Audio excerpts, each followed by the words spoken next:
Manyoleta abantu nga naawe okimanyi nti ono si yasaanye. Shalom, it is a name that can be suitable for a girl, a born thing baby girl. Balituuma nnyo girls. Omusajja yenna tebalina na kategori mwe bamuteeka atamanyi impactful y'abaana. Ali mu gurupu ya abaweebufu b'endowooza. Twalina kubanga sinamuwumba tu, twalina kubanga asukkawo. Ekisinga okubonyabonya pig okubanga eboolebwa nnyo simbuno it doesn't cue cards nti tezza bwenkulumu. Naye kiri kimu nti esobola okulya abaana baayo. Kati omuntu yenna atasobola kumanya magnitude asobola okuzalawa magnitude y'omwana omuto.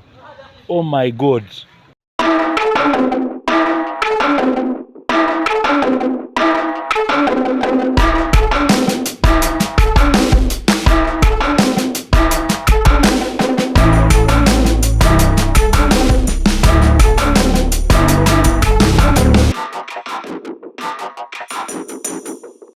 Recording. Bukatero wadda munopu n'enkofiira nziraba nti awanda waweebuuza nti katero wadda munopu. Omanyi bias political belonging is different from a political belief. Relax out. Let's dive into the YouTube channel. Thanks for watching. It's the Truth Media. Just go subscribe, like, follow. Dine Dax Cartel omuryeruba. Yeah. Dax Carlo menti. Dax wakamanyiyo. Dax tukulide ku kyalo kimu. Dax babanga koko wa Nabaka. Nabaka ijajjaawo. Naye nga Nabaka ijajjaawo. Naye nga byonna kye kiri. Ya tuli wano ku Lavanda, behind us is a swimming pool. Gwe nayagala okujja okubanga ekintu kitambula bulungi. Lavanda is a place to be. Tuli eno bayitayo Lusazi. Lusazi, right? Tuli Lusazi gensanze omukulu Dax Cartel nga akirinzeemu. Oluvannyuma lw'ebiro bye bitambula ku social media. Naga let me come chill. Abana bali mukuga. We nayagala okujja ku Lavanda, just come. Ndowooza buli kimu kiri taratibu wano we tutudde. Amanya Dias Walugembe. Let me first congratulate you, Kongs. Man, we were Dias. Era nagamba. Baka Dias agenda kungamba ki. Walaba nakubira essimu. Nakubira essimu nendaba interview ngoli ne Munamitiyana. Ne Munamitiyana. Omanya ali unprofessional bulungi. Mwenyumirizaamu mu unprofessionalism yammwe. Mbenyumirizaamu mu unprofessionalism yammwe. Nengamba ye kale naye nga twakava mwezi gwa Ramadhani nagufunyemu era kirungi nnyo okusigala nga ndi mulayini eyo. Kituufu. Wagufunyemu nnyo. Omwana yajja before Ramadhani. N'omwana n'okumumanya. N'omwana ali mu Ramadhani, yajjira mu Ramadhani. Yajjira mu Ramadhani. Okay. Naye omwana oyo wabyewuunye twa next nti nze n'okumanya nti actually waali nga already it's 2 months. 2 months? Yeah. You didn't know? I didn't know kuba twagenda nalina show e Dubai. Ne mukyala wange balina show e Dubai. Show yaliko Rema. Kati nga yaffe ino ejja after yaba Rema. Kati bwe yagenda nannindayo nentuuka. Bwe najja I was performing. Mama ali wamu najja ku stage. Abaana b'e Dubai ne twagala mwana. Ne mbaga bannange maaso ku lutimbe kumba already omwana waali. Bwe twakomawo wano nga wayiseewo bamwali gwali mwezi gumu nga mulwadde ne mugamba tugende mu ddwaliro. Wava wa doctor, family doctor tugendayo. Bwe twagendayo nga mpita nga nzize ebbali doctor nga ngamba but she's pregnant. Ne mugamba kanaawe. Lwaki wali owakana in the first place? Wagamba nti no signs kuba bagamba asesemye simanyi obuyembe lulwe. Sina kye nakola ki? Sina kye nalaba. Gwe tewalaba nti emyezi ebiri emabega temwagula pads. Waliwo life yo waliwo life eri private eri person enyo gyota nga tokigoberera nnyo tokigoberera nnyo ningamba really anyway nikijja bwe kityo we were happy nekingwa mu matu twagenda okutandika kuba oba olina okutandikirawo ogenda mu ddwaliro ati nento ate jukira yasoose tutandisa nti nento era simisinzeeko yadde no badde ogenderako kituufu nnyo munange no nange ondaba abaana bange bona mbadde ngenderako baŋŋamba we Dias nina ekintu kyenyinza okwebaza personally weebale nnyo kulabirira baana bo cause abaana bo nze mbamanyi naye no abantu bangi tebafaayo ku baana baabwe naye weebale nnyo olina abaana abagezi baana bali bright kagamba Katonda yakublessinga mu ngeri eyo baana bo bali very bright nina bye nabasuubiza amanyi game zifuluma every now and then game gye nnina edition nkaddemu omanyi kye nabakolera okujjawo ekyo kye wabagamba buli omu namugulira taabu ate nga zino ezimu ziri latest nina Xbox gye nninda bwenaaba ezzo ondabira awo amin njabagamba ate no bakumanyi ne bakola ku TV bagamba bagamba Xbox ne waliwo Xbox gye nninda empya efaanana bulungi erina functions ennungi nnyo eri abaana. Okay, so Dax, nze nga nkyakwebaza kyangwa mu matu, yes what I did naye no kikola ngowa munamawulire to let the world know kuba before ka interview katambula omanyize kyenzijukira mu background y'okusomako background y'okusomako obudde we basomesezangamu ebintu ebiri fundamental engeri gy'essomero gye lyali eryammwe tewabangawo kati ne tukusinga okukusula ebintu ebimu naye ate bwe tuba tusoma journalism giving out information sometimes olina okubanga you the first ate bw'oba ogijje ku source kiba kirala the replies wakozesa it was enough for everyone okumanya nti kituufu muli nettu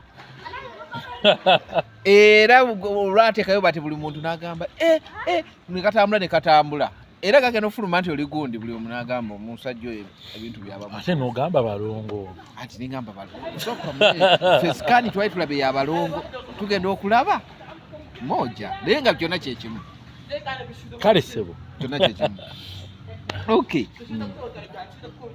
omukyala yali bulungi ali very fine n'omuntu ali sikyagula n'amasannyalaze ka mwana yakati ndakisakisusa njakuyitayo konade njagala kukubira n'okujjawo kuyidindirawo eyidi naye nemmanya yidi yansanze nabadde waka nabadde wa mukadde masajja nze nagimaze waka nembaawoko nenzirakawo nabadde wa kubanga yidi yajaniriraana edduwa kati nalina okubeerayo okay ebitambula munsi obiraba ensingiraba music wa mwachuka every time ayingiramu ebintu bingi wakati we tutunuulira double taxation ebakwata mu kona mwe ng'abayimbi data studio time muziko za amasanyalaze ebiki byonna bye bitambula obiraba buli kimu nkiraba ndi mutunuulizi wa bintu omanyi nze nfaayo nnyo ku SOLs standards of living kuba kyekikola ffe naye kiddayo ku planning bw'otambulako munnange olina ebintu byokolaki byolabaalaba waliwo eggwanga lye natuukamukko ne neewunya enkola yaabyo South Africa nalaba housing planning yaabwe neŋŋamba tuyitawo mu kinya neŋŋamba bannange bano abasajja ngenda okutandika okuba nga asoma ku nsi eyo nendaba wekiva nti tekyetaagisa kusomesa abantu kwagala nsi yaabwe wabula olina kukola bukozi byolaba ebibanyigiriza yebeera ansa yakiri tewetaagisa kukwata ssente otambuze tubasomesa kwagala nsi yammwe nno kiri kimu ki ekibaletera okukyawa ensi yaabwe simanyi naye okusomesa abantu okwagala ensi yaabwe short route yakyo obuuza lwaki tebaagala nsi yaabwe nti kino over taxation what bino byenyini byotereeza gyebeera ansa ya kino. So that's sometime back naliko nawe nga you had plans already in a studio gyotandise. Studio eri kujeri weri we are doing well kati erindejje wajijawo wane waliwo baneighbor benafuna nga baneighbor church nga bayimba ku macha mutu n'oleggulo which was okay ati kubanga nali mupangisa ate nga kyenkola fena tuba mu noise competition anale bwe yo jukulebera approved naye era sound yali nga inengeri je ba affecting amatenga nange n'abantu abajjawo ba affecting ate church set up nga bweri na nina okujijja waawo naye kati weeri erindejje. So any artist ali free okujokoleramu era nange mwenkolera no anti of course yeah, of course artists are free jali producer wali bamwita Dawa era zino latest music songs zange zo azikoze yes nene producer ine Mugaba Shidi manyo baleta ne bajja ne bankolerako. Yeah, as an artist, you should your investments zibazaka because nalinda ba one of the videos interviews bamutwala okusoma nasi muku osolo we yali asula nga wagulu kuliko bubukai nawo chi studio nechi yasoko okola yagenda nagamba mububuka jukira Nigeria bamujjeyo gatayagala kusoma ali mu byakuyimba ate babyagala bamutute US asome yamubuuza obubuma bonna bwa America jukira that dad is one of the richest ko mububuka mbwa lwaso lwa dola ngalooza musede yamugamba butwale mu room ya kati ng'omuyimbi nti olina okuteekawo structures gwe kennyini omulimi alina osooka oggula enkumbi bwe kiri bamu enkumbi enneeyazike erina bwetabaza mmere enkumbi enneeyazike erina bwetabaza ki ne time gyako ogikozesa oba okyagikozesa kuba mulina okugabana amakungula so kiba kirungi nnyo Mukama bw'akusaasiramuko n'omanya priorities. Gundi mugolo litwavaayo omulimu gwa mining gukula buli saawa kati tu upgrading ogukola mu butuufu bwago so nali luli student naye kati I'm no longer student kati jendi okola bino omusajja waffe yabirimu naye kati akabatwaha antikasta bwe yafuuka ddira ate binsimanya biva mu lwasa nitugamba emirimu gyonna gina challenges ez'enjawulo naye waliwo okuwa obudde n'okkiriza nti ono omuntu bw'aba senior mu guno omulimu nina okukola ki okuwuliza kati nina bamenta mu mulimu ogwo ng'ate nvudde nabo ku kyalo nkuze nga bo bakulu nga nze ndi muto nga nina okugoberera obutabuuka kintu kyonna kabeere kuyimba ebbanga limaze wano mu kuyimba sibuuse eddaala mbaddewo mu every detail kyova kizibu okundifininga mu studio ku carpet yes nate nekyenyumirizaamu nnyo nze omu ku ba artist abalina bamenta ng'alina nina menta bamwita EXO he is my mentor. Nalinganga nsoma nga ate bwe pereza ku studio bwe mmala okubeera awo ntandika okuba ne Rabadaba ngira ku studio wajje wa Josh Boss twalinga muyenga awo abantu abasinga bagenda emuyenga nga amaze gaggawala azimbeyo bagenda okukima amagezi nagendayo emuyenga nga ndi mukozi nga mpeereza naye bye nayigayo bisinga abasulayo kyendowooza kulekayo mu lubiri twavaayo kulekayo mu lubiri kitugakatako fena era ekyo kyabadde nno kiraga kyekitegeeza statement erinanga etakwatagana kiraga kyekitegeeza omanyi Obuganda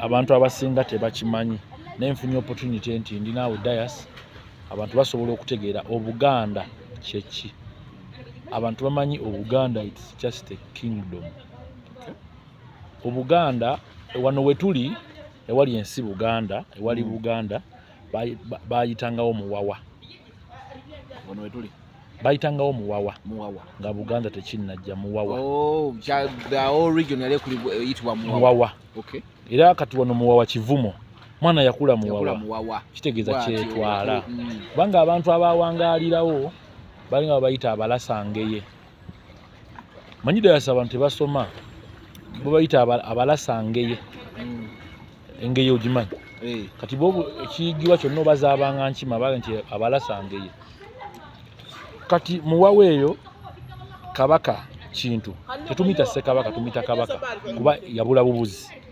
tetuyina nti mayitirege tetuyina nti wano nti ekivumufula oli okumufula Ssekabaka kitegeeza tuyina amasiro waali kabaka kintu yakola ki yabula bubuzi kabaka kintu ku lusozi nnono kyebayita ennono ku lusozi nnono yatuula n'ayita abantu be abaaliwo ekiseera ekyo leero betuyita abataka owegundi Pokino owegundi Yekweba na forminga ensi gye tulimu leero omuganda it is a bind of different items that are binded together omuganda kati okumwawo nti koki buwekugundi obanga akuŋŋaanyiza webale nnyo kola ki omuganda okufuuka obuki obuganda era entalo ze baalwana ennyo okugaziya Buganda eno nti ebitundu ebisinga era obiraba gundi neva ku Bunyolo gundi neva eno entalo zaabanga nnyingi okugaziya ki Buganda naye Buganda ya buli muntu yenna era oli bw'aba yabadde ali mu misinde yalabye nga mulimu abazungu mulimu abacyoli mulimu abaki kuga Obuganda buli wamu buli muntu yenna kimukakatako simbu nno gundi ayogera Obuganda nedda Obuganda kati Ssaabasajja Kabaka bw'avaayo n'atukubiriza okumulanga ng'ogwo tusitukira wamu ffenna abantu bonna sinaga nti Obuganda ffenna n'abalala bonna kuba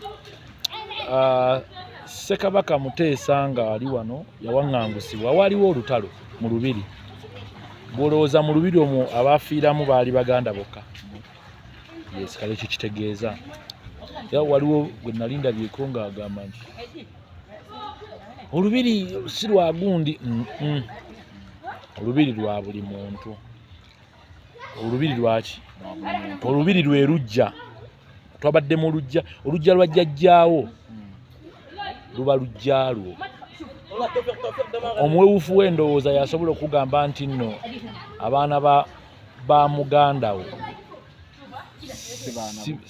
toba kitaabwe omuwewufu w'endowooza omuwewufu w'endowooza yamanya nti abaana ba muganda wa kitaawe si baganda be onfuna bulungi olujja lwa jjajjaawo gwe ne kitaawo luba lujja lwammwe olaba yonna emisinde gyo gyabadde twetuyitawo no man's land gwe twasomeranga ku Lubiri omanyi upper class nagendangayo kusamba mupiira kyogola buli omu akolewo kyaga bagitaga no man's land era nga wemba nyimiriddewo omusomesa tonkwatako ne woba ofa kubanga HSC eri waggulu tulina omulimu waliwo omulimu munene nnyo ogw'okukolebwa okusoma omanyi waliwo ebitabo bimwe ebitabo gye mwebiri baabiwandiika bamwami Jebbi Walusimbi bawandiise ebitabo kagenda ne banne byogera ebintu bino olw'okuba nti omuddugavu omukweka ekintu kiteeke mu buwandiike nekko okwogera asobola okujja n'ayogera naye owandiika oba omumazi weebale nnyo so mwebiri oteekeddwa okusoma n'omanya Dax Katelo wali ku stage bagamba emisinde mwagyefuga gwe ne Nina Rose criticism nejjanga ewerako by the way abaana waliwo abakuleetedde waliwo yabagassa akaganda waliwo yakuleetedde wekka kuba tusooke ne yabagassa akaganda submission yo kanjirinde nga bagambye mwakoze mu Lubiri ekisooka babadde bebuuza ennyimba zo z'abaaki watuuse mu Lubiri mufo ky'okuyimba ennyimba zo ng'olinga ajustifying ensonga nti gwe oliwa ogawa w'omukulu Kyagulanyi n'okwata ennyimba za Kyagulanyi zabadde nga 2 n'ozikuba ku mmeeza performance okay kakati abantu abamu kyaba their mind got blood ne bagamba what's wrong with this guy ogezaako ngenda kuwa ezo 3 ozose nogamba mind yaba you blew their mind.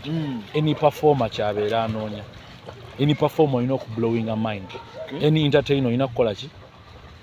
Kati okujja mu lubiri okuperforminga ku event ng'eyo, first of all it is a pleasure. Were you paid first? No, I don't need to be paid. Olw'ensonga bwe bakeera ku makya ne bagamba nti tuli ku drive ya HIV, Obwakabaka Ssaabasajja Kabaka agambye alagidde mujje kikukakatako. Naddala bw'obeera nga ate Mukama akusaasidde n'obeera nga bwe wayotanga ekyoto wabeera wano basesezaamu enku, kitegeeza ng'ogenzeko kusomera akatono. Ekyo omanyi kye kitegeeza nti activation, you have to participate direct or indirect. Era Which you did. Yes, era kyali kitugwana ffenna okusituka, kitukakatako ffenna okusituka ne tugenda ku kyo. Kaakati to perform mu literature mulimu gye bayita satire. Oba ate mbiwanvuyizza. Go maaso, gena maaso. Satire.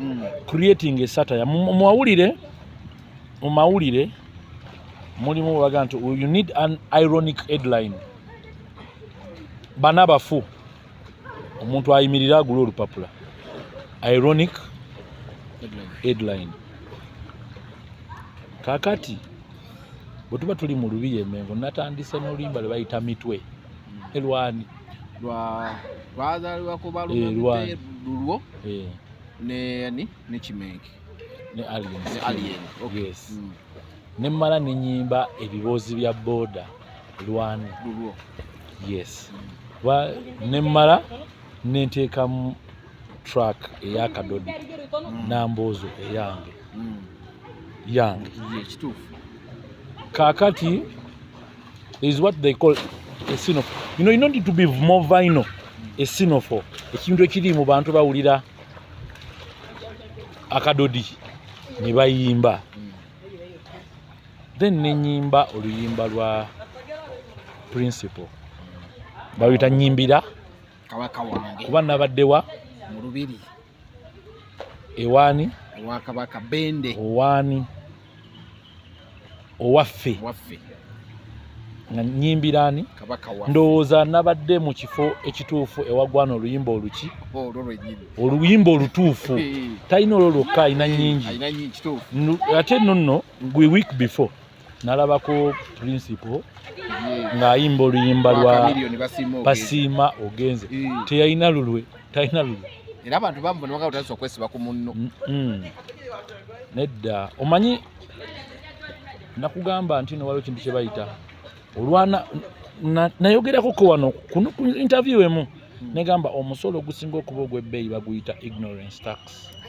Musajja yagunsomesaako omusolo ogusinga okuba ogw'ebbeeyi, the most expensive tax it is the ignorance tax. Kubanga n'ekyalayisi bakikuguza mu bbeeyi olw'okuba nga tomanyi. Yes, olw'okuba nga tomanyi, you have to fight it, you have to eradicate it. Ignorance. Kakati wali kye bayita tribute. Omuntu asobola okujja nalabako mu concert ya David Lutalo gye yakavaamu. Yajja n'ayimba oluyimba lwa Moses Radio. Wuliriza bulungi. N'aperforminga tribute. Abantu balowooza tribute bagikolera muntu agenze. Kakati weebale nnyo. Andi kye bayita obutakola ki? Obutamanya. Yes. Kakati bwe tumala okuva nalabako ne Bobby Wine nga mu lockdown nga performance oluyimba lw'Abasudde, Moses Radio ne Paul Kafero ng'akola tributes zaabwe. Owulira bulungi. Waliwo ne kye bayita covers, waliwo mixtapes. Kati oluyimba lwe bayita Basiima Ogenze owa Dr. Jose Chameleon va ku kuzina endongo erulimu naye owulira obubaka obulimu. Tosiima muntu olwo ng'amaze kukola ki? Kugenda. Kati God forbid singa Principal aba agenze oba nga atusoose oba tumusoose nga tuyimba ennyimba ze. Ng'otuyimba ennyimba ze. Kati nze ategeera ky'ategeeza.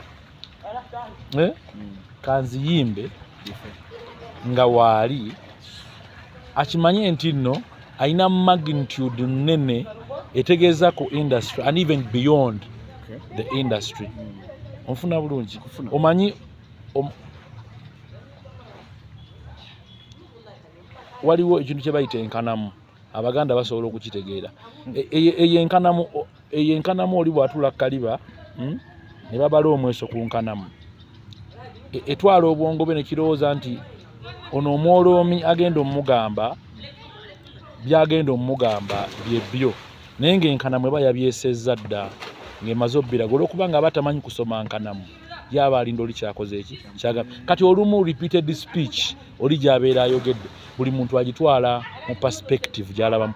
Nze nina alumni wange, alumni no yabeera obi oba togenze ku university beno secondary primary aba obi naye ku university bamuyita alumni. Aba college bo bamuyita obi. Abasomera aba high school bamuyita obi, aba college bamuyita alumni. Kati alumni bamuyita Bule, Crispus Bule. Awasizza nno leero. Era mmoza ayoza. Crispus Bule olunaku lumu twali ku university, twali tulina waliwo card nga olina okuba nga ohitinze 75% okuyingira mu lecture. Tetwagirina, twali tulina kuhitinga eyo nga omwami bamuyitanga Bwanika ng'agoba buli omu asomera ku kweyiwa kimanyi ekyo nga Bwanika agoba. Ne ŋŋamba Bule, leero mu mass communication gwe tusoma lecturer gwe twalina yafa bamuyitanga Mwami Musoke, leero lwagenda okusomesa kye bayita media ethics. Leero yatugamba bwagikola ki bwagitandika. Byonna bye tusomye tebiina mulama nga tetusomye media ethics. Nanga tetugenda kuyita wane mugamba nze bulijjo ebbanga limaze ku university nga nze mbeerawo nenzayo te mu lecture room nina ekkubo. Nangamba wa ne mugamba university eranye beach house, obutebe bwe baasuulanga obukadde ku dustbin nabukuŋŋaanyanga nembupanganga ku mazzi ago, kati nteeka obutesi katebe kamu nga ngwangwa munda. Nangamba olibanga mugajja tugende naye jjamu engatto nga tujja nga nteekabo akatebe nga mbukangangwa munda nga muntu. Ngamba gwe okikoledde ebbanga ki? Ne mugamba nti kikoledde ebbanga kyova olabanga ku compound mbaako ku campus kwendi obudde bwonna. Ne tutula ne tusoma. Leero ndaba Bule nga analyzing ebintu nga bonna baakola nabo ng'abakubisa kintu kimu media ethics. Naye mwe muleeta ba analyst najja n'ayogera music biki naye nga ethics zikola ki zimukuba. Ensonga lwaki bw'oba olaba Premier League mu abalaba emipiira baleeta omu eyasamba ku mupiira ng'aguwummudde n'alyoka ajja agukole ki so akyagukola ki akyagusamba kubanga ajja kuleeta bias. Kati baleeta ono aguwummudde abatakyalina anxiety za bintu bisinga. So kirungi nnyo okujja okukomentinga ku ki ate ky'oba tomanyi olina right egamba nti dias kotandise ebyenfuna economy sibimanyi ebyo bireke ndi mu line eno. Problemu ya wano buli muntu ayagala ayogere buli kimu so nga nekyakola nekyatamanyi ate ng'okuyiga okwogera si kwe kumanya ekyokwogera.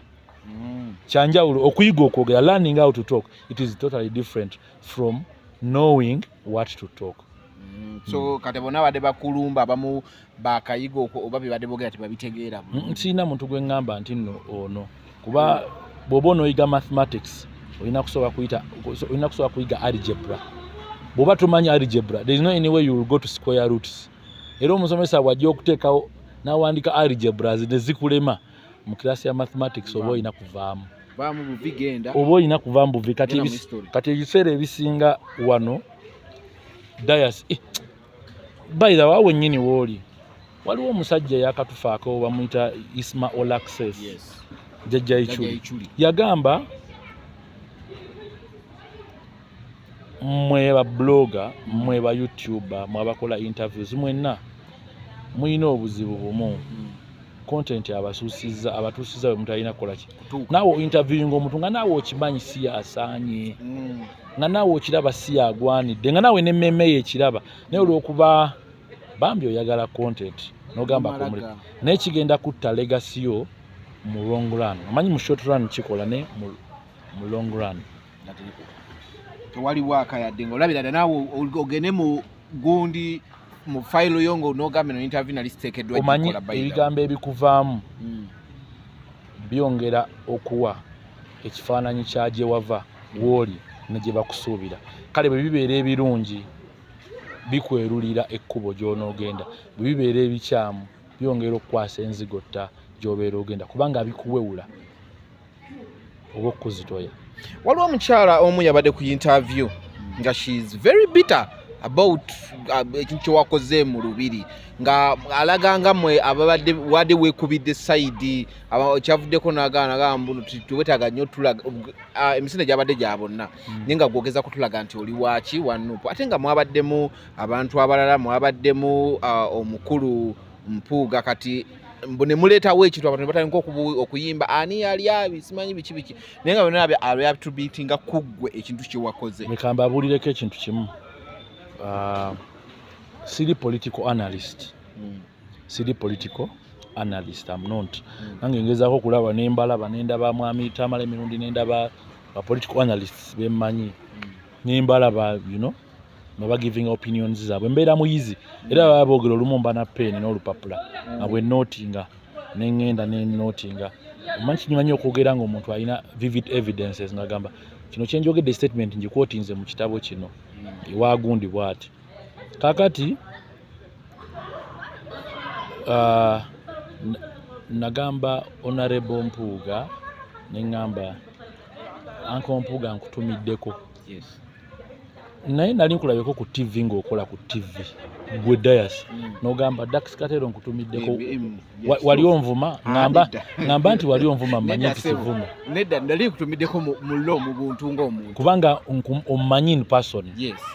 Kati nze nali Emmengo nendaba Honorable Mpuuga mumanyi ng'omuntu.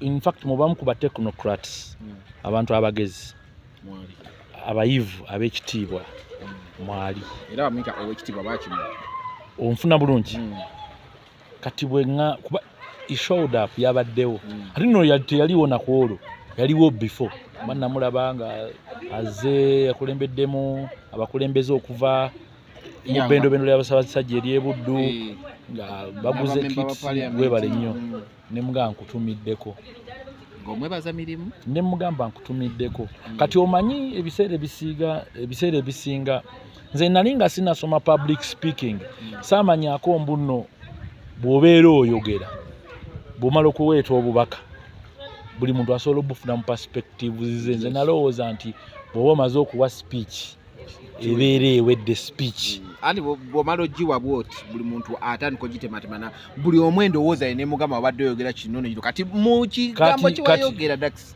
abantu balowooza wali omookingaani omukulu. The mocking is different from omanyi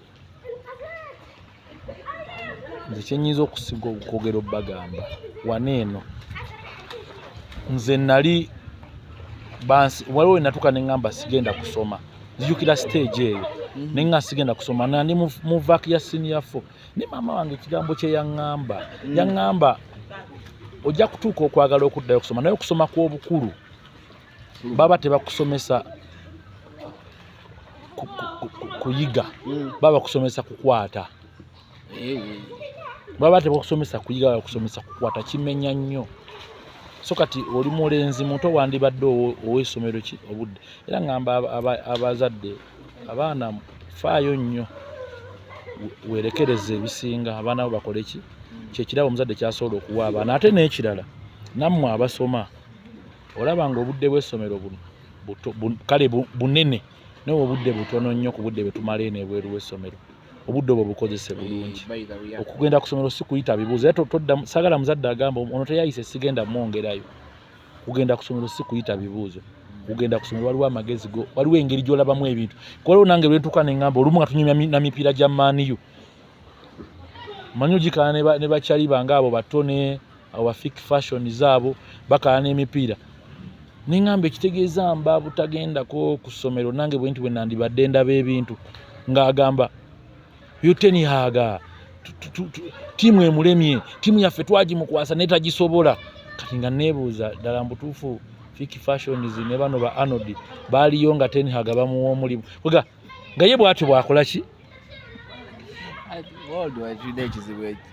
when you become famous in public oba ofuuse waffe era buli kimu kyetukola tuba tugamba gundi let me say Dax Cartel ovuddeyo n'okola ekintu kati oyo muyimbi wange ekyo teyandikikoze oba ofuuse oba olina right giving a opinion kituufu naye ofubanga nnyo okumanya ekintu kino kye bayiga ku ssomero olowooza bingi kwe kubeera mu society erimu nga buli omu alowooza kikye naye nga mulina omulamwa gutya oba mu ssomero mbeera muba n'omulamwa gutya n'omusomesa omu ku blackboard etya naye nga buli omu ono alowooza kutoloka ono alowooza kino buli omu alina ekyamuleeta muva mu background za njawulo kati bw'owangula obulamu bw'essomero oba togenda kulemererwa nsi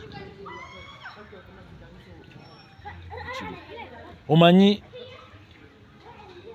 gwe Dias ebbanga ly'omaze wano mu mawulire ebbanga ly'omaze ng'okola obuweereza nze omusajja eyaŋŋamba nali ku TV emu y'amaanyi nga ntandise okubeerayo wendi nkola naŋŋamba bw'oba oyagala kugaggawala nga mind gawe oyagala kugaggawala oli mu kifo kikyamu amawulire buweereza bwo buweereza ate abasinga tebakimanyi yaŋŋamba amawulire buki buweereza namala ebbanga bwe waayitawo ebbanga nina gwe nasanga mwami mukulu bw'ali baalabye interview najja kujja olumu abagambe yali alina station gy'akola naŋŋamba radio entamye radio ngenda gitunda egaanyi ne mugamba radio eno twali ffenna tunoonya frequency radio bwerekeka baakusomeramu busomezi bizinensi ya radio si dduuka radio calling buweereza era kati bw'oba akooye obuweereza funa bufunyi muweereza mulala gy'akola eki abeeremu gwoddewa ebbali kuba kati kirabika gwolowooza eno bizinensi naŋŋamba ng'oŋŋambe yamala ebbanga naye waayita ebbanga ya wiiki ng'emu nga nkubira essimu aŋŋamba naye okimanyi oŋŋamba ekintu nga suubira naye leero rediyo eyo station ye y'amaanyi leero naye yali agenda kusuulawo ttawula with the analysis ezajja ne criticism ezajja after ngomaze okuyiba mu lubiri there's one boy yali ku gundi oba man oba boy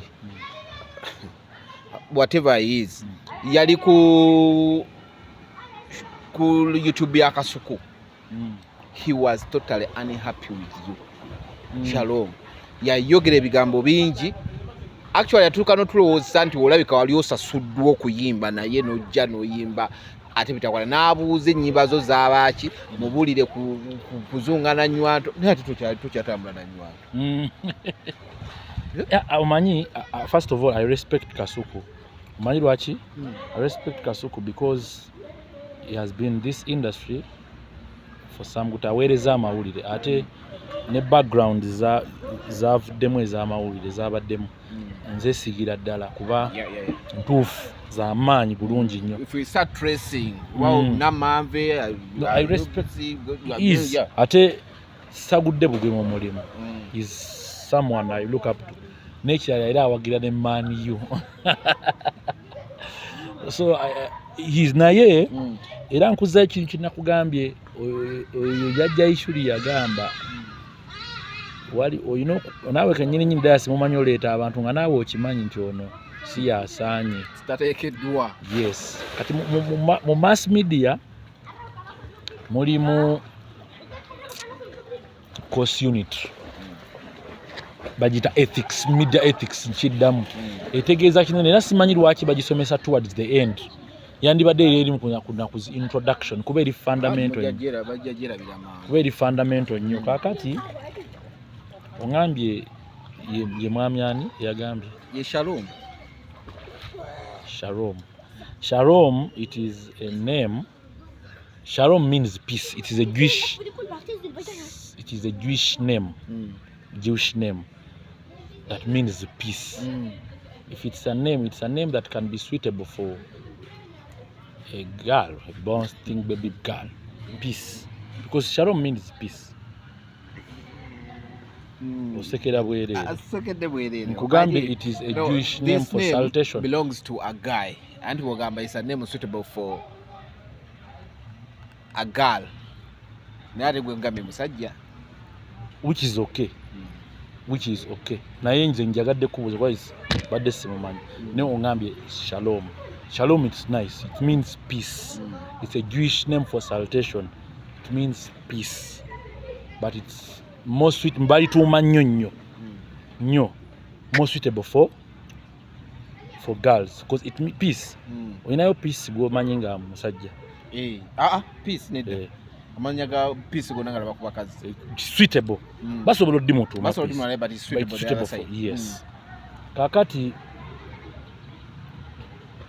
statements zino zondaze wano ennywanto lwaki njikwata nakinnyonnyola emirundi emeka ennywanto it is estimated that 31% of young women they no longer want to breastfeed.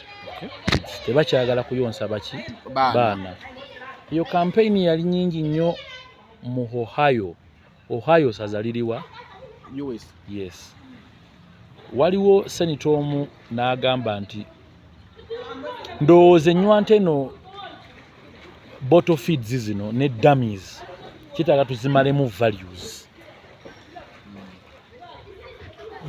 Tebabayinga idea naye for some time ngebbanga liyise babayinga idea it worked. Ate omuwandiisi wa bitabo kakati nenfuna nenkwata baby bottle eyo era gye buvuddeko lwadde alaba interview nabagamba nzadde omwana baby bottle eno andinze over officially kitegeeza nnyini waayo akoze eki ddamula kakwate ddamula njitadde mu bulungi nga sikakiddwa onfune bulungi kubanze ndi libro nyimuwadde muki bulungi kakati n'agamba nti Dax Cartel alina kuperforminga bookings zirina kuba mu speech day byaleyo wala mu masomero yagamba speech day eri Kololo mu kids festival mu Bible omanyi ng'oyagala okunyumirwa ensi n'ogiwangula bwe yiga Bible oyige Quran ebitabo ebyo byolaba byebitabo nga bwogula ka TV yo ne bakuweerawo manual enkozesa yaayo guidance kati Quran ne Bible ze manual z'ensi eno bw'obiyiga n'obikusula kale ensi ejja kukondera butooke. Teyadefininga muntu atamanyi magnitude y'abaana. Omusajja yenna tebalina na kategori mwe bamuteeka atamanyi impactful y'abaana. Nze nange bwe nali nkyali mu gurupu ya abaweebufu b'endowooza nali manyi nti cartoon TV za cartoon ezo movies za cartoon nali manyi nti animations nali manyi byangu nnyo era nga ndaba ze firimu ez'okwemoola bwe nali manyi naye bwe namala okuva mu buweebufu bw'endowooza genda olabe budget zaazo franchise ya Disney franchise ya Jim Jam tula wansi olabe budget kwe baba animations nga zikoko zi Lion King olabe franchise zaazo ofuna bulungi. Michael Jackson is believed one of the greatest artists of all times. Michael Jackson yali muyimbi w'abaana okitegedde tomanyi pleasure gye nina gyeri na how blessed I am nangeri gye nsabamu okubanga nsobola okuyimbira abaana nga n'ababo mwebali.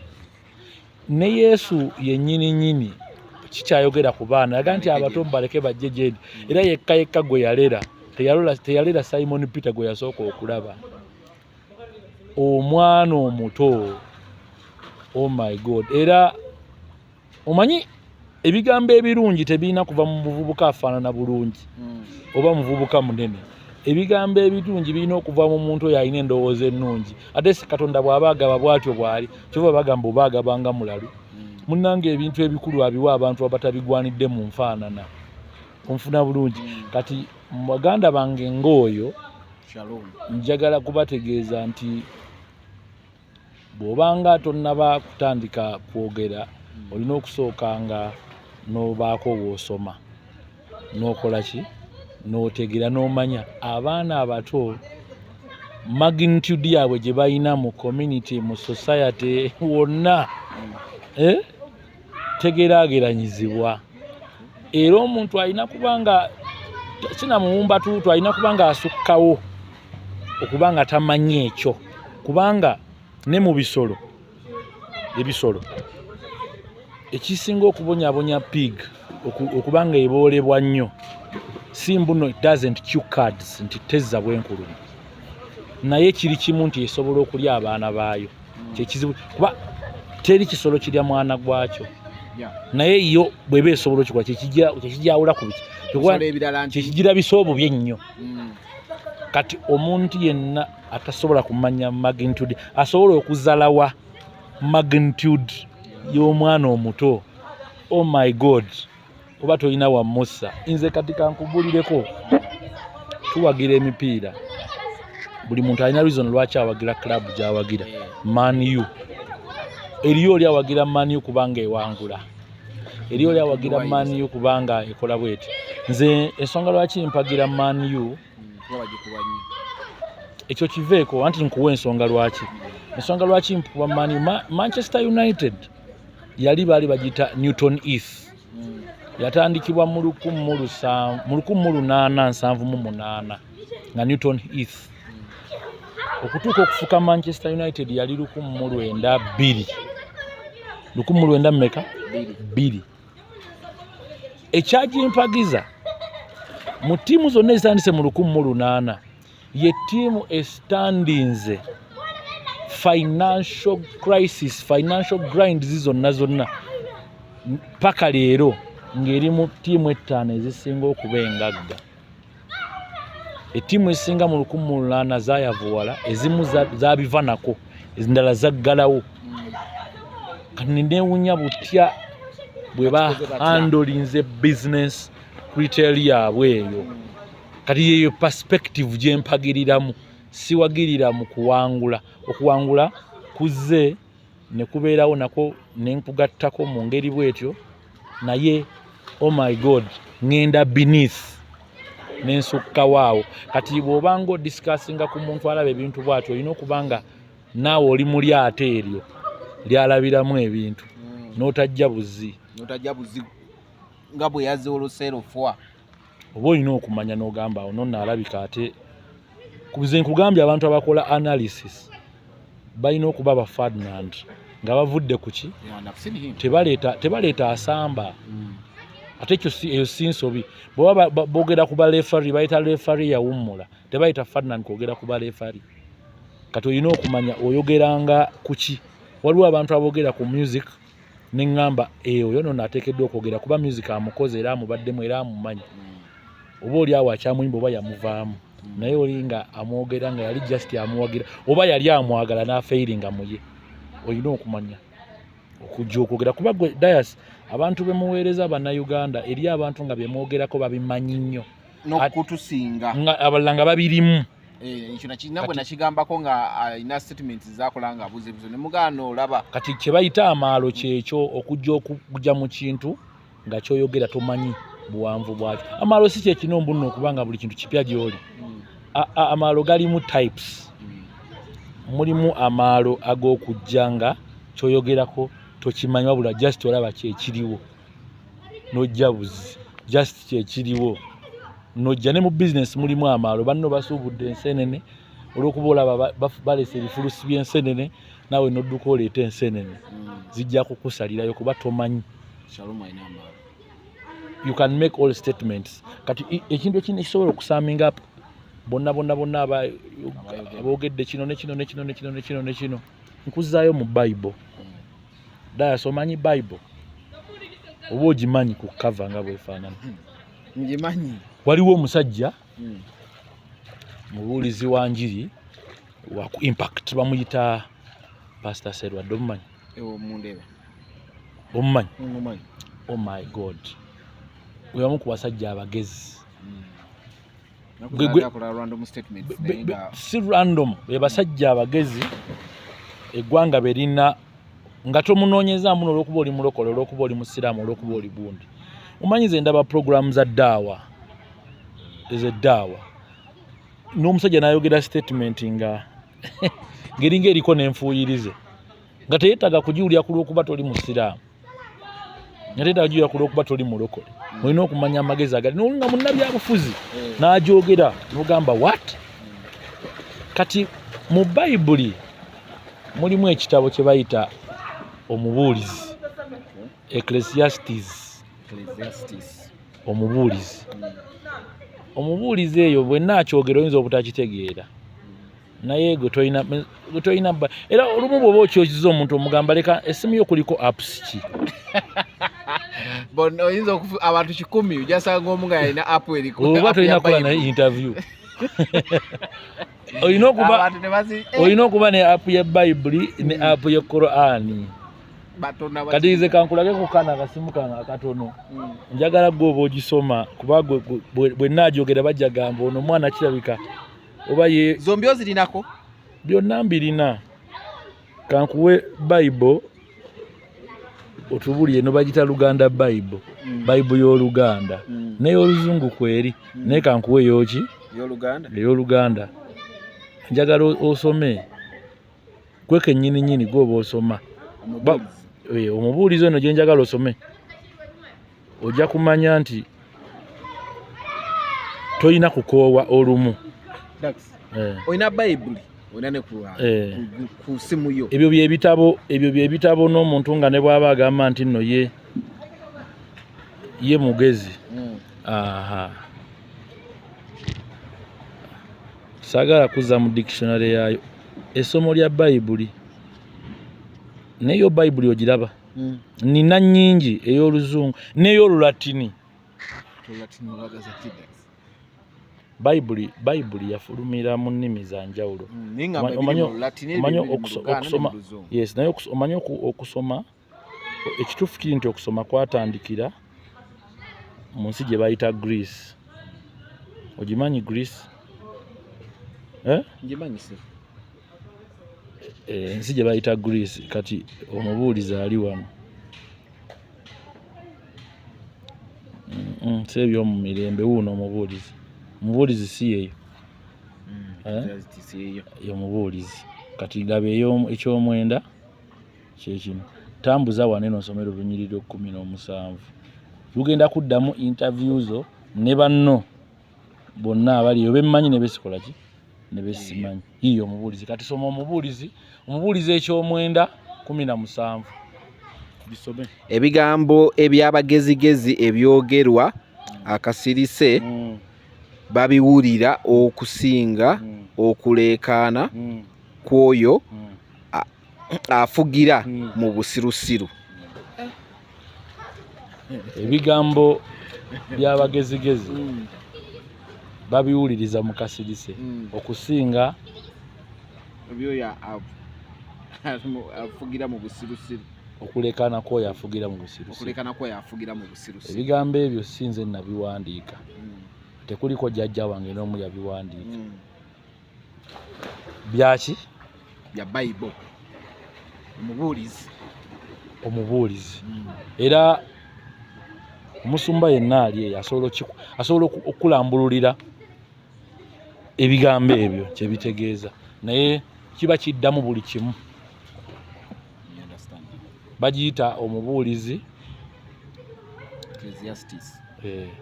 9 sura ya 9 Lunyiriri lwa 17. 17.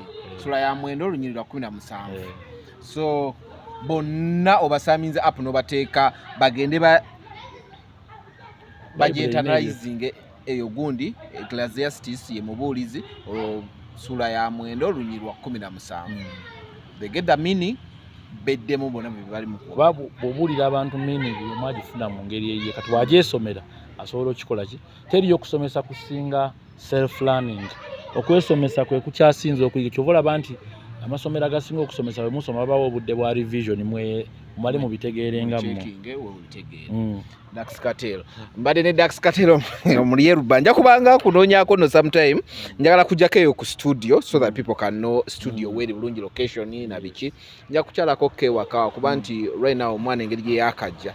Saga nnyo tumumaleko peace. Njagala tujjekawo maaso. Abadde ali bajjajjaawe. Jjukira abalina okufeesinga tayiri. Kati tayiri n'obwoka combination eyo bw'oba wanyuse saa 9. Tosobola kubanga buno obudde otunula.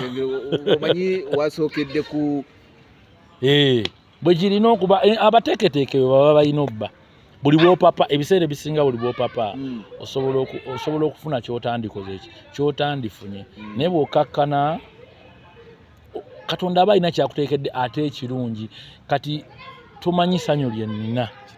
How many years down the road okufunagana amakula? Oh my God, kuba mukyala wange twesanga mu 2015 ngaggwako nga tuyingira 16 ngaggwako kati ebbanga eryo lyonna tubadde ffenna ng'emmundu eseka naye nga tewali bullet ku mutwe. Okwepulaningira kikulu okulowooza ne mumanya nti kino abantu abalabeyo nga beesamba naye ogoza abo abeesamba tebaalina ssanyu baba baalina essanyu naye olw'okuba nti tebeewadde budde kumanya planning yaffe eriwa omanyi obufumbo bulina okuba ne work plan ne mugamba bw'okola kino tudde wano wandigenze n'osomayo gino emyaka 2 kino kijja kutuyamba mu kino kati kintu byonna bw'obireeta mu kiseera ekituufu Mukama nakwatirako byolowooza omanyi ffe bye twagala birala ne Katonda byaba ateekeddise ebibaki birala katusaba busabi bye twagala abiteeke mu nkola.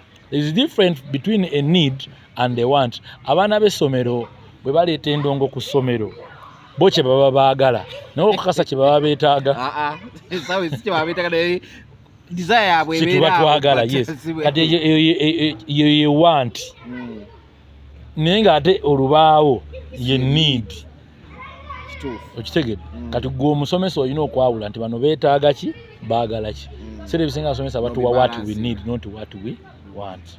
Okay, abadde Dax Cartel tugenda kuba for today we stopping here some other time tujja kuba tuku meeting nze still I'll be congratulating you. Have been there ngebintu mbiraba olamu mbumanyi we buyitamu neŋŋamba hadayas naye yoyo engeri gye saaliko naye mu kiraasi ya Peter Busiku ya mass communication naye lwatu muyisaamuko abantu bamanye what's on ground olina anko bamuyita Uncle Sam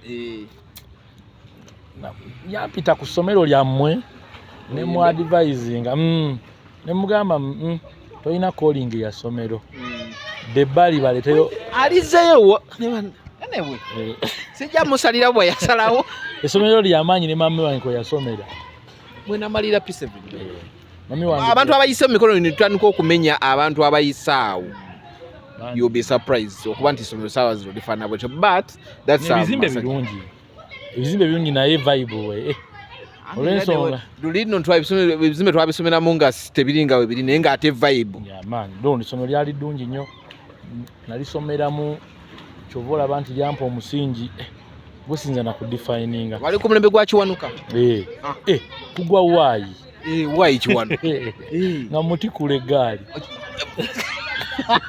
naye nga anyway tujja kuba tuddamu abadde Dax Cartel omulyeruba yes twakava mu yidi tugivuddemu kakati ogera siba stati sitati sigisiibye naye ngenda kuliwa kuba ninamu ennaku 2 we nabeerera nga ndi mu ddwaliro wano ennaku ezo saazikola kisaazisiiba naye ngenda kuziriza. My next encounter with you egenda kuba with njagala tutuule tuanalyzing board gye bakoze eya UNCC. Are we supposed to a board of governance tuteekeddwa kubanga tuli mu industry obakozi tulabyeko kati fenga nze mu mawulire gye nkolera the board of governance etwala ekitongole ky'endimu bonna tusibalaba nko mu mawulire but things are moving. Are we twatuuse mu music industry twagala tukyekwatiremu? Are we going to be there? Are we going to be biased oba ekintu kigenda kutambula? Saga tukisosootuleka ngenda kugamba kigambo kimu ekisinga okubonyaabonya eggwanga lyaffe Uganda eggwanga lyattu omanyi bw'oba totambuddeekoko katono tosobola kumanya naye ekintu kye bayita misplacement omuntu okubanga mulimi ne bamuwaasa ate ebyobuvubi. Waliwo omusajja omu yagamba, omusajja oyo n'omuwandiisi wa bitabo bamuyita Jim Rohn, yagamba mbu omuvubi yeewuunya nnyo yadefininga omuntu asinga okuba omusiru. Yagamba omuntu asinga okuba omusiru yoyo ajja okwadvisinga abavubi nga talinnyaako mu mazzi. Tukomaawo. Abadde Dax Cartel tunaddamu.